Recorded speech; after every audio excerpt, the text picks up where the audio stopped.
خبر شاملو د کوز وزیرستان څخه. کوز وزیرستان په سترخار وانا کې د متحده سیاسي امن پاسون له لوري د 11 جولای راهیسې پیل شوی لاریون لا هم دوام لري چې خلک پکې د خپلو حقونو او امن غوښتنې لپاره پرلت وهلی دی. د تازه حالاتو او نورو جزئیاتو لپاره راځو د انډس نیوز نیټورک وزیرستان بیورو چیف شاه ولی خان وزیر ته. جی شاه ولی خان وزیر تفصیلات راکړئ.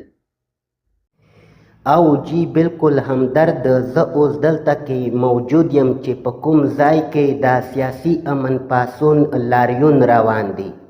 لکه سیاسي امن پاسون وایي چې تر څو پوره چې دا انګور اډې پوله نه وي خلاصه شوې او په سیمه کې چې نن سبا کومه روانه ناامني ده د دغې پر خلاف کوټلي ګامونه نه وي پورته شوي، نو تر هغو پوره به زموږ جاري پرلت جاري وي او ورځ په ورځ به نور هم مخته سیوا کیږي.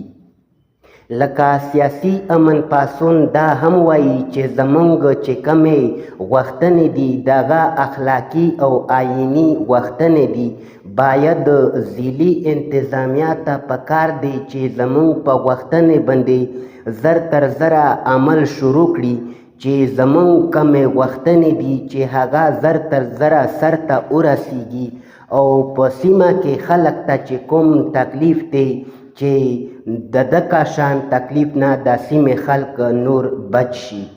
جی ډیره مننه شاه ولی خان وزیر چې له وزیرستان نه مو موږ ته دا مهم او تازه معلومات راکړل. موږ به له تاسو سره د حالاتو دوامدارو څارنه کوو. د هر ډول نیوز او نیوز اپډیټس لپاره کتلی شئ انډس نیوز نیټورک د ټولو اواز.